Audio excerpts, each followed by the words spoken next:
Saja kita ke pengertiannya. Jadi menurut si technojournal.com, pengertian dari algoritma adalah urutan atau langkah-langkah untuk menyelesaikan masalah pemrograman komputer, begitu ya. Jadi masalahnya diambil dari masalah manusia dan diselesaikan menggunakan pemrograman komputer, atau lebih enaknya bisa disebut membuat aplikasi untuk menyelesaikan masalah orang, begitu. Dan si algoritma ini ditemukan oleh Bapak Muhammad Ibnu Musa Al-Khwarizmi, atau bisa disebut Bapak Al-Khwarizmi. Jadi selain dia mencetus sebuah algoritma, si Bapak Al-Khwarizmi ini juga mencetus aljabar yang biasa kita pelajari di pelajaran MTK itu. Kemudian analogi dari si algoritma tersebut. Jadi analoginya seperti ini. Jadi yang pertama ada masalah, begitu ya. Jadi sebelum kita membuat algoritma itu pasti diawali dengan adanya sebuah masalah. Nah, setelah adanya masalah dibuatlah sebuah algoritma. Jadi jangan membuat algoritma kalau nggak ada masalah, begitu ya. Dan jangan membuat masalah sendiri, begitu. Nah, setelah kita membuat algoritmanya, kemudian kita transformasikan ke dalam program komputer. Jadi dari masalah yang sudah kita analisis itu kita bisa transformasikan ke program komputer. Jadi tadi kan di definisinya algoritma ini adalah membuat program komputer untuk menyelesaikan sebuah masalah, begitu ya. Jadi kalau implementasinya bukan ke program komputer, berarti itu bukan algoritma, gitu ya. Nah, kemudian jadilah sebuah solusi. Jadi bisa dikatakan begini. Algoritma itu adalah sebuah solusi dari masalah yang diimplementasikan di program komputer, begitu. Jadi enaknya ngomong membuat aplikasi untuk menyelesaikan sebuah masalah, gitu ya. Nah, kemudian cara mendeskripsikan masalahnya itu bagaimana, begitu ya. Jadi yang pertama kita bisa menjabarkan masalah. Jadi ketika kita misal mendapat klien itu mengalami kesulitan di perusahaannya, itu kita bisa menanyakan pertanyaan satu-satu, masalahnya di mana dan kita harus bagaimana dan seterusnya. Kemudian yang kedua, merincikan masalah untuk menyelesaikan masalah. Nah, dari pertanyaan yang sudah kita tanyakan tadi, kita pecah-pecah lagi. Jadi kita apa yang harus kita lakukan, begitu ya.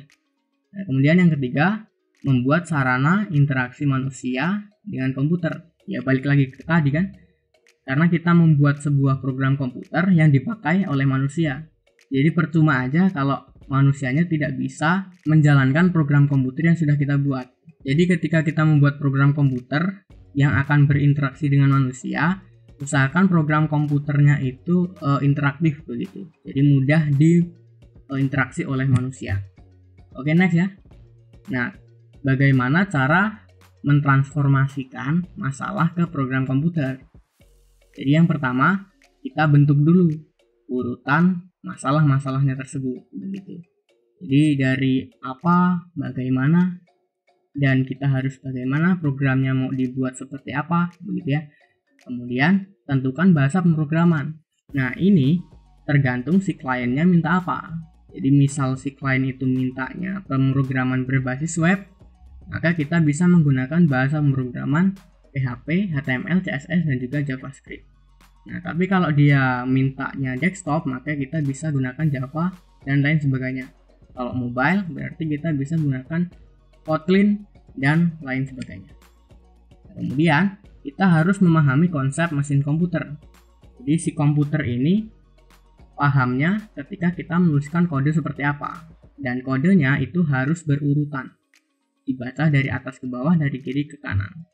Kalau belum paham, nanti dulu lah kita bahasnya di video atau playlist yang lain. Nah, berikutnya, setelah kita belajar di slide yang di atas, kita bisa menyimpulkan bahwa algoritma itu adalah sebuah penyusunan aspek proses logika dari suatu pemecahan masalah tanpa melihat karakteristik bahasa pemrograman yang akan digunakan. Jadi kalau kita menanyakan sebuah masalah tadi, kita jangan dulu memikirkan apa bahasa pemrograman yang akan digunakan, karena kita lebih fokusnya menanyakan masalah apa yang dihadapi oleh klien dan kita akan menerapkannya ke algoritma dulu.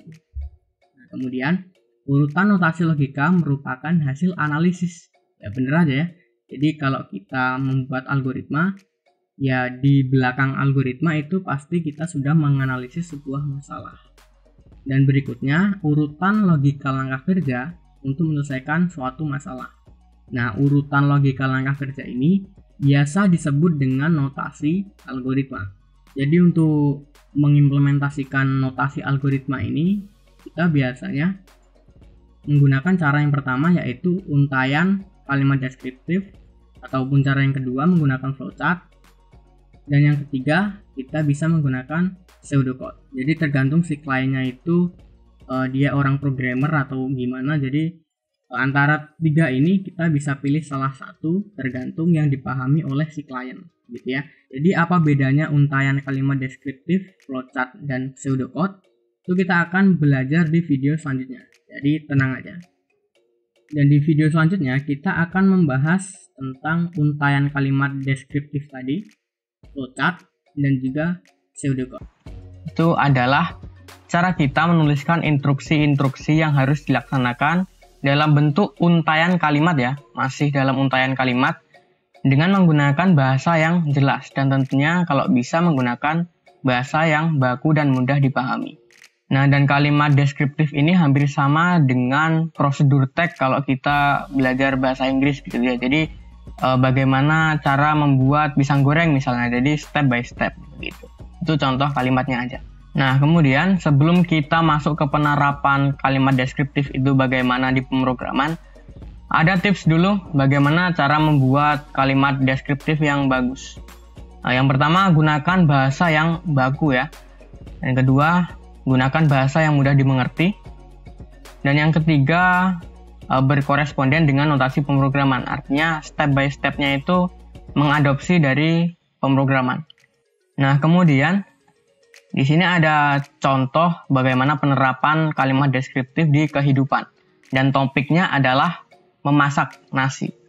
Jadi seperti ini. Step yang pertama mungkin ambil beras begitu ya.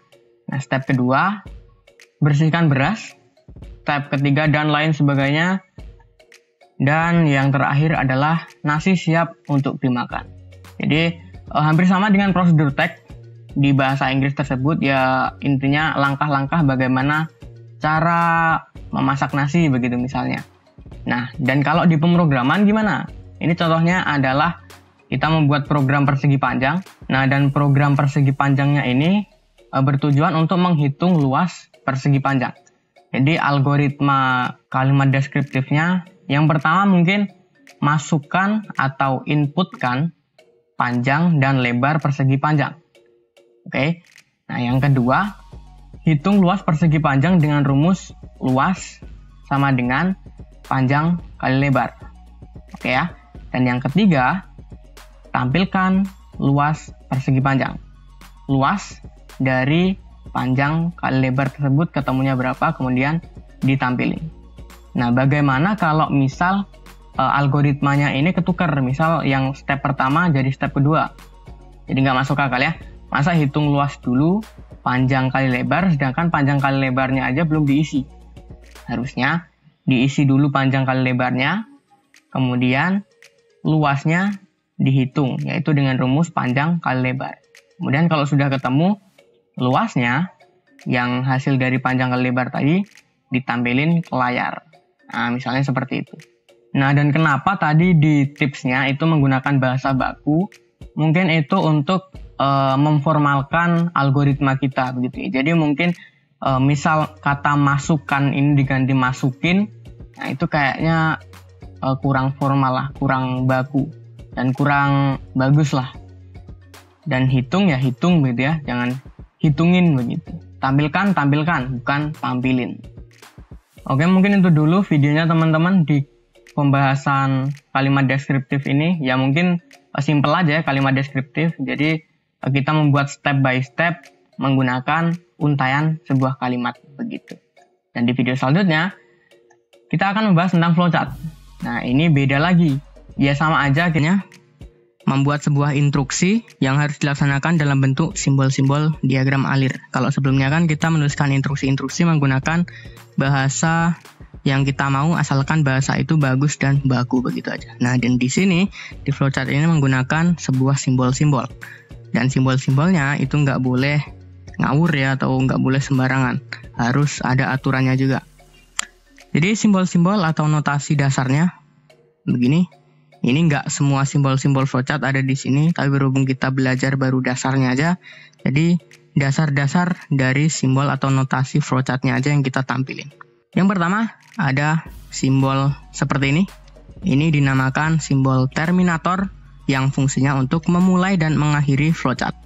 Jadi kalau kita membuat sebuah flowchart, itu pasti diawali dengan simbol terminator dan diakhiri juga dengan simbol terminator ini. Dan yang kedua ada simbol panah, ini namanya arrow, ya sama aja, panah begitu ya, yang fungsinya untuk mengarahkan aliran alur sebuah flowchart. Jadi mau dibawa kemana nanti flowchartnya, kan begitu. Kemudian ada simbol yang berikutnya, dinamakan dengan preparation. Nah, ini fungsinya untuk menginisialisasi atau memberikan sebuah nilai awal dalam sebuah variabel, begitu. Atau bisa disebut juga ini mendeklarasikan sebuah variabel. Dan yang berikutnya ada simbol berbentuk jajar genjang yang dinamakan dengan simbol data, yang namanya simbol data ya, yang fungsinya untuk membaca input dan menampilkan output.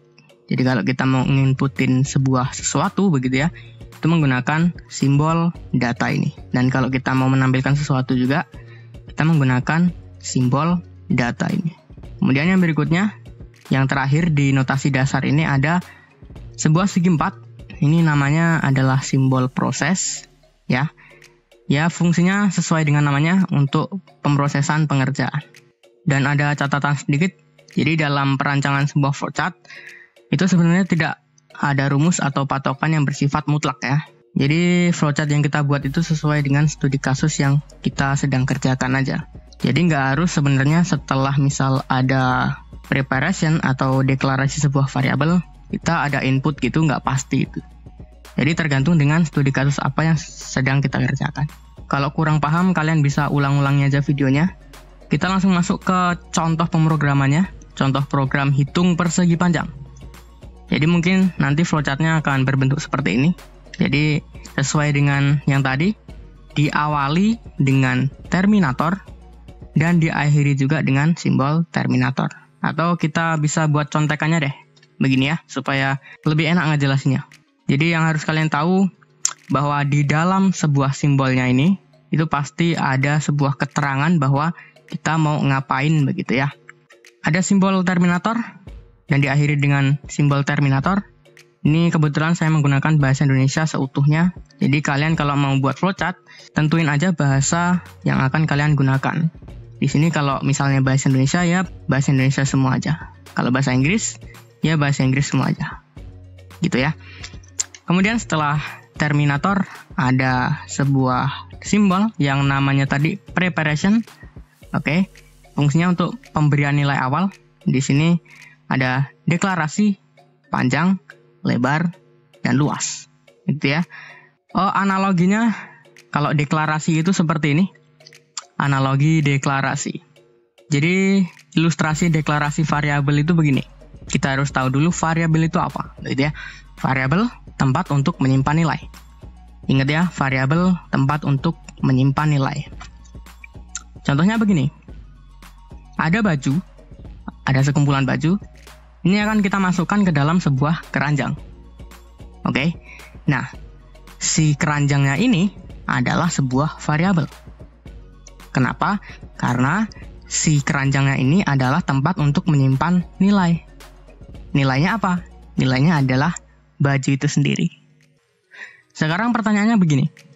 Kita harus siapin keranjangnya dulu, baru kita siapin bajunya.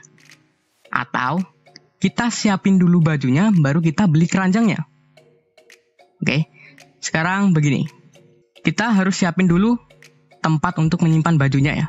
Sebelum kita punya baju, kita harus punya dulu tempat untuk menyimpan sebuah baju tersebut. Setelah kita mempunyai sebuah tempat untuk menyimpan baju, barulah bajunya kita simpan ke dalam tempat tersebut. Atau dalam ilustrasi di sini adalah sebuah keranjang. Begitu. Atau logika lainnya begini. Kalau kita mau beli sesuatu misalkan, kita harus siapin uangnya dulu atau beli sesuatunya dulu.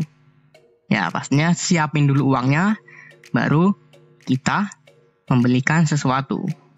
Begitu ya. Kita lanjutin lagi yang tadi. Jadi setelah kita mendeklarasikan variabel panjang, lebar, dan luas, begitu ya. Jadi di sini panjang, lebar, dan luas hanya sebuah variabel dan belum diisi nilai. Ingat ya, kita baru pesen si keranjangnya tadi aja, belum diisi sebuah baju begitu. Nah, kemudian di bawahnya ada simbol data. Membaca input dan menampilkan output. Oke, di sini membaca input kebetulan. Nah, jadi kita inputin panjang dan lebarnya. Jadi apa tadi? Di tempat panjang ini diisi nilainya dan di lebarnya diisi juga nilainya. Oke, paham ya? Nah, dan selanjutnya ada proses hitung di sini. Ya, menggunakan simbol persegi 4 tadi. Hitung luas sama dengan panjang kali lebar. Oke ya, setelah kita memberikan nilai pada variabel panjang dan lebar tadi, kemudian di variabel luasnya yang sudah kita deklarasikan tapi belum kita isikan nilai, itu kita set isi dari panjang kali lebarnya. Oke, kalau udah ketemu, berarti si luas ini punya nilai dong. Nah, itu kita tampilin nilainya berapa. Begitu ya. Simbolnya menggunakan jajar kenjang, jadi si jajar kenjang tadi mempunyai dua arti, input dan output. Ditampilin. Kalau udah ditampilin, programnya selesai. Sesimpel itu ya. Tapi ini menjadi lebih kompleks kalau studi kasusnya kita juga kompleks. Begitu. Jadi ini cuma contohnya aja. Dan ada tips menggunakan flowchart. Yang pertama, pilih bahasa Indonesia atau Inggris. Jadi kalau misal kalian paham bahasa Jerman ya gunakan bahasa Jerman lah, terserah gitu ya. Intinya pilih bahasa begitu. Kemudian gunakan bahasa yang baku. Oke. Yang ketiga, masukkan kalimat dalam simbol. Ya, tadi kan ada simbol terminator dan lain sebagainya. Di dalam simbol itu ada sebuah kalimat-kalimat sebagai penjelas si simbol tersebut berfungsi untuk apa di dalam studi kasus yang kita kerjakan. Oke ya, jadi itu dulu teman-teman video flowchart ini. Mudah-mudahan kalian paham. Kalau kurang paham ya diulang-ulang aja videonya, mudah-mudahan paham. Kalau belum paham juga kalian bisa tanyakan di kolom komentar di bawah video ini. Mudah-mudahan saya bisa jawab. Dan di video selanjutnya pembahasan kita adalah tentang notasi pseudocode. Ya, jadi ada 3 kalimat deskriptif, flowchart, dan pseudocode. Dan di video selanjutnya kita akan bahas tentang pseudocode.